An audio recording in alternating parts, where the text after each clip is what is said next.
കേൾക്കൂ സോദരിമാരെ, കേൾക്കൂ സോദരന്മാരെ, ഏകനായി വിധിയോട് പൊരുതി വിജയിച്ച മനുഷ്യന്റെ കഥകൾ കേൾക്കൂ സോദരിമാരെ, കേൾക്കൂ സോദരന്മാരെ.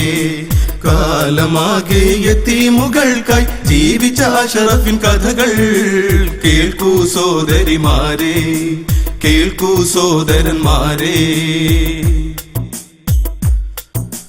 ബന്ധങ്ങളുടെ ബന്ധന കയറി ബന്ധിതനായ മനുഷ്യൻ ഭാസുരമായൊരു ജീവിതമേകാൻ ജീവൻ നൽകിയ മനുഷ്യൻ ഭാരം പേറിയ വണ്ടിക്കാളയെ അനുകരിക്കും മനിതൻ, ഭാരം പേറിയ വണ്ടിക്കാളയെ അനുകരിക്കും മനിതൻ.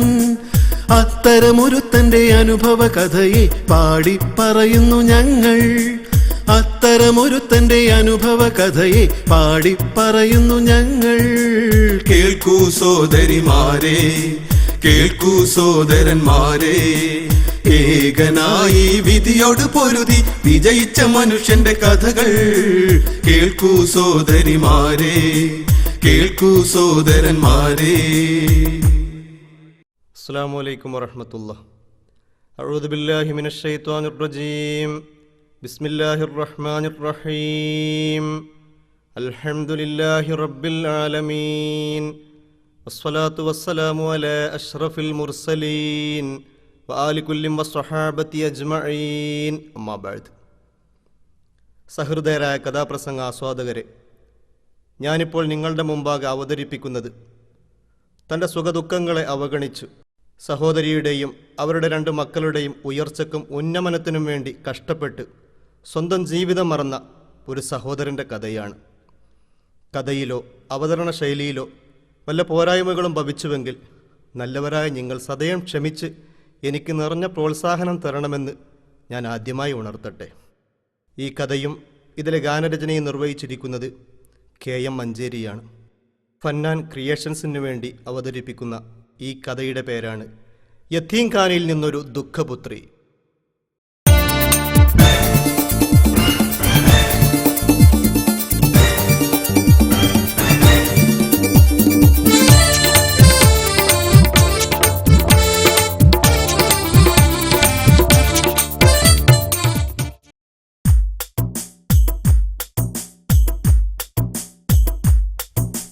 പയ്യനാട്ടിലെ ബാപ്പു നല്ല പണമുള്ള കുടുംബത്തിൽ പിറന്നോനാ. പയ്യനാട്ടിലെ ബാപ്പു നല്ല പണമുള്ള കുടുംബത്തിൽ പിറന്നോനാ. നാട്ടിലെ പല കാര്യങ്ങൾക്കായി വാരിക്കോരി കൊടുപ്പവനാ. പയ്യനാട്ടിലെ ബാപ്പു നല്ല പണമുള്ള കുടുംബത്തിൽ പിറന്നോനാ. നാട്ടിലെ പല കാര്യങ്ങൾക്കായി വാരിക്കോരി കൊടുപ്പവനാ. പയ്യനാട്ടിലെ ബാപ്പു ദിവസേന വന്ന് തേടും പിരിവുകൾ തേടി പല ജാതി സംഘക്കാരും രാഷ്ട്രീയക്കാർ കൂടി. യതീംഖാന റസീവറെ നോട്ട് കൊണ്ടു മൂടി വാരിക്കോരി കൊടുത്തിടാൻ ബാപ്പുനില്ല പേടി.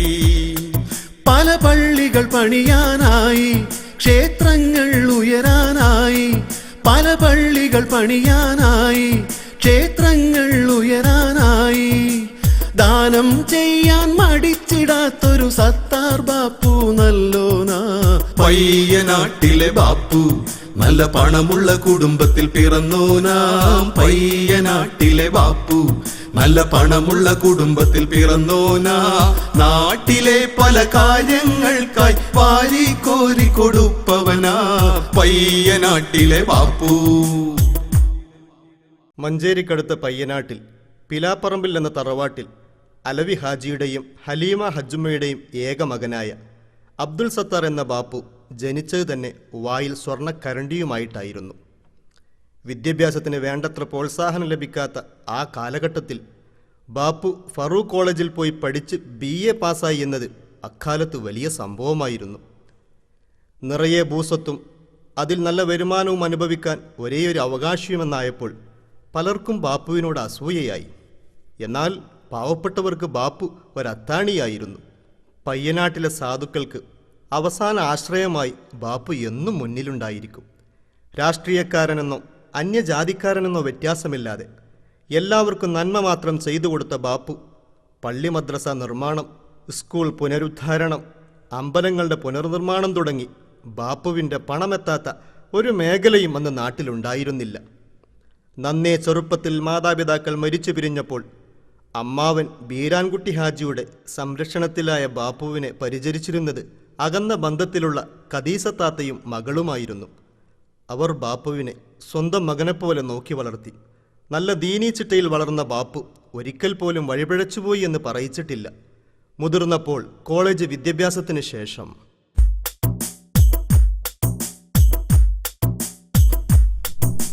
സംഭവം ഇത് സംഭവം, വിപ്ലവം പുതുവിപ്ലവം, എല്ലാം ഇവിടെ നടന്നൊരു കാര്യം, പറഞ്ഞിടാം ഇതിൽ കഴമ്പുണ്ട സാരം. സംഭവം പുതുവിപ്ലവം, എല്ലാം ഇവിടെ നടന്നൊരു കാര്യം, പറഞ്ഞിടാം ഇതിൽ കഴമ്പുണ്ട സാരം. സംഭവം ഇത് സംഭവം. യത്തീമായൊരു പെണ്ണിനെ തന്നെ മംഗലം ചെയ്തു സത്താർ ബാപ്പു. യത്തീമായൊരു പെണ്ണിനെ തന്നെ മംഗലം ചെയ്തു സത്താർ ബാപ്പു. കേട്ടവരിൽ അത്ഭുതമായി പറയുന്നിതാ സകലരുമാ. സംഭവം ഇത് വിപ്ലവം, എല്ലാം ഇവിടെ നടന്നൊരു കാര്യം, പറഞ്ഞിടാം ഇതിൽ കഴമ്പുണ്ട സാരം. സംഭവം പുതുവിപ്ലവം. യത്തീം ഖാനയിൽ പഠിക്കും കുട്ടി, പാവം പെൺകുട്ടി, അഴകിൽ ഹൂറുല്ലീങ്ങള റാണി ഫാത്തിമക്കുട്ടി. യത്തീം ഖാനയിൽ പഠിക്കും കുട്ടി, പാവം പെൺകുട്ടി, അഴകിൽ ഹൂറുല്ലീങ്ങളെ റാണി ഫാത്തിമക്കുട്ടി. പട്ടുപോലുള്ള പെരുമാറ്റത്തിൽ ഇവളൊരു മാൻകുട്ടി. ഇന്ന് ഇഹത്തിലും നാളെ പരത്തിലും ബാപ്പു കൊതിച്ച മണവാട്ടി, ബാപ്പു കൊതിച്ച മണവാട്ടി. എല്ലാം ഇവിടെ നടന്നൊരു കാര്യം, പറഞ്ഞിടാം ഇതിൽ കഴമ്പുണ്ട സാരം. സംഭവം പുതുവിപ്ലവം, സംഭവം പുതുവിപ്ലവം. നാടിൻ്റെ നാനാഭാഗത്തു നിന്നും ലക്ഷാധിപതികളും പ്രമാണികളും തങ്ങളുടെ പെൺമക്കൾക്ക് ഒരു വരനെ തേടി ബാപ്പുവിൻ്റെ അമ്മാവൻ ബീരാൻകുട്ടി ഹാജിയെ സമീപിച്ച് ബാപ്പുവിനെ തങ്ങളുടെ ജാമാതാവാക്കണമെന്ന് പറയുന്നതിനിടയിലാണ് ബാപ്പു വലിയൊരു സൽക്കർമ്മം ചെയ്തത്. നാട്ടുകാരെയും മറ്റു സുഹൃത്തുക്കളെയും തികച്ചും അത്ഭുതപ്പെടുത്തിക്കൊണ്ട് ഗൂഡല്ലൂർ എത്തീങ്കാനയിൽ നിന്ന് ഒരു പെൺകുട്ടിയെ തൻ്റെ ഇണയാക്കി സ്വീകരിച്ചത്. സ്വർണ്ണാഭരണങ്ങളോ സ്ത്രീധനമോ വാങ്ങാതെ പെൺകുട്ടി ആവശ്യപ്പെട്ട മഹർ അങ്ങോട്ട് കൊടുത്തുകൊണ്ട് അവളെ നിക്കാഹ് ചെയ്ത് പയ്യനാട്ടിലെ തൻ്റെ തറവാട്ടിലേക്ക് കൂട്ടിക്കൊണ്ടുവന്നപ്പോൾ അത് നാട്ടിലും ചുറ്റുവട്ടത്തിലും വലിയ സംഭവമായിരുന്നു. ബാപ്പുവിൻ്റെ കൂട്ടുകാർക്കിടയിൽ അതൊരു വിപ്ലവമായിരുന്നു. ബിസ്മി ചൊല്ലി വലതുകാൽ വെച്ച് തറവാട്ടിലേക്ക് കയറുമ്പോൾ അവളെ സ്വീകരിക്കാൻ അമ്മാവൻ്റെ കുടുംബവും ഖദീസത്താത്തയും മകളും അയൽവാസികളായ വനിതകളും മറ്റും മത്സരിക്കുകയായിരുന്നു. അകത്തേക്ക് കയറിയ ഫാത്തിമക്ക് താനേതോ അത്ഭുത ലോകത്തെത്തിപ്പെട്ടതുപോലെ തോന്നി. നിറഞ്ഞ സന്തോഷത്തോടെ അവളുടെ മനസ്സ് മതിമറന്ന് പാടി.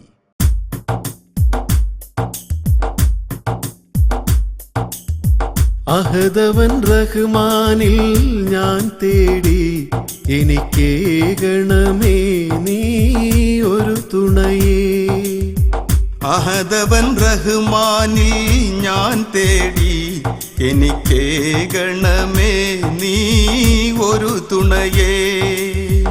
ഇരു കൈയും നീട്ടി പ്രാർത്ഥിച്ചു, ഇന്ന് തമ്പുരാൻ തന്നിതാ എനിക്കിണയേ. ഇരു കൈയും നീട്ടി പ്രാർത്ഥിച്ചു, ഇന്ന് തമ്പുരാൻ തന്നിതാ എനിക്കിണയേ.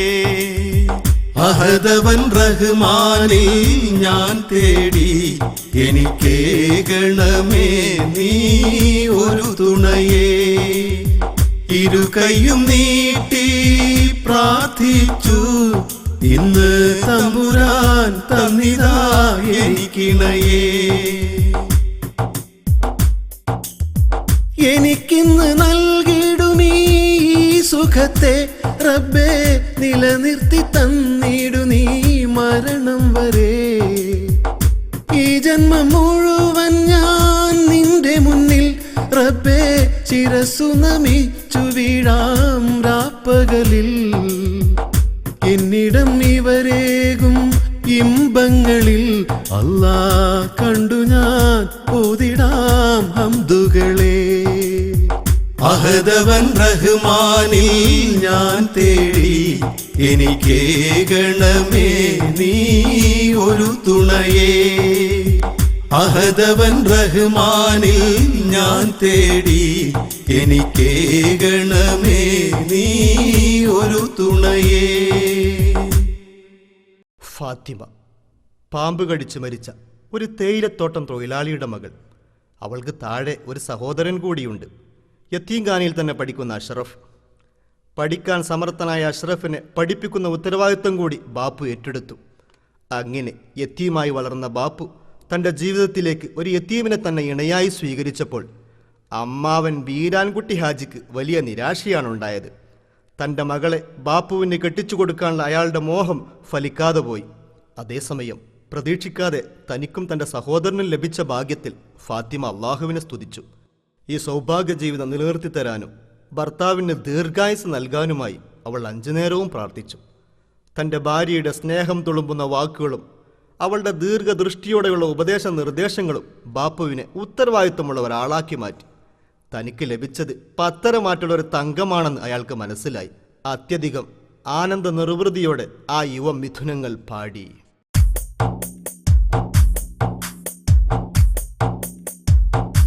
വന്നു ഈ നാട്ടിൽ ഇൽമുള്ള ഒരു പെൺമണി.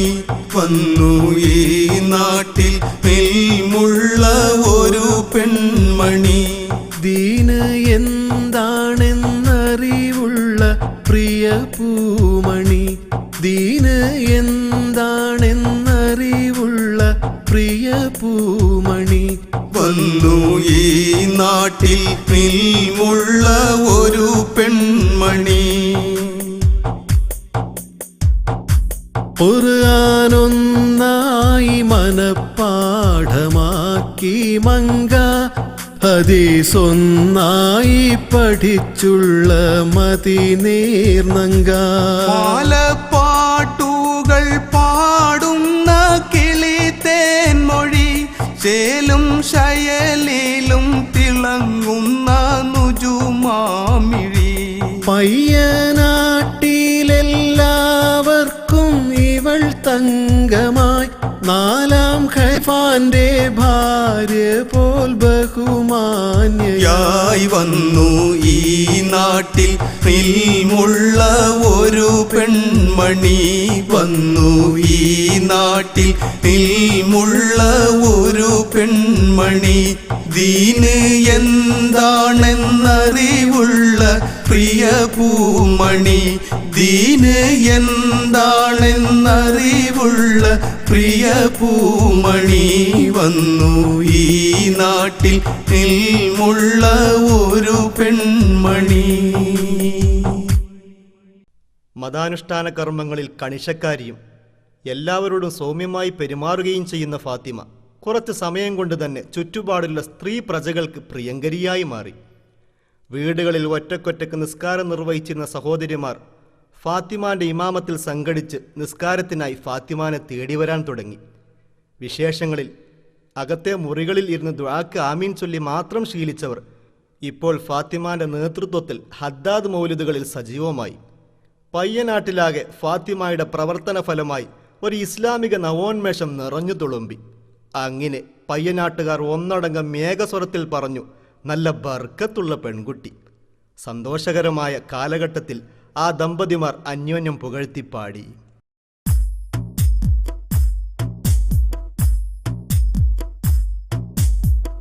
നീ എൻ്റെ പ്രേയസിയായി വന്നെത്തി വീട്ടിൽ. അതെൻ്റെ ഭാഗ്യമല്ലയോ പൊന്നേ എൻ ജീവിതത്തിൽ. എന്റെ പ്രേയസിയായി വന്നെത്തി ഈ വീട്ടിൽ.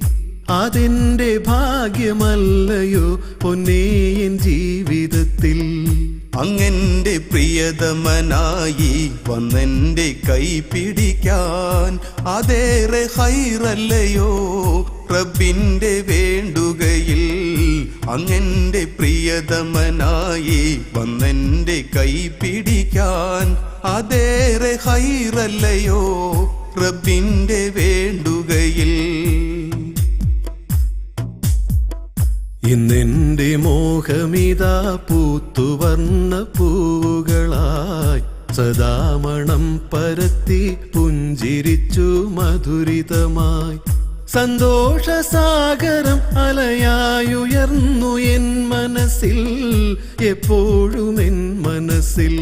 നീ എന്റെ പ്രേയസിയായി വന്നെത്തി ഈ വീട്ടിൽ. അതെന്റെ ഭാഗ്യമല്ലയോ പൊന്നേ എൻ ജീവിതത്തിൽ.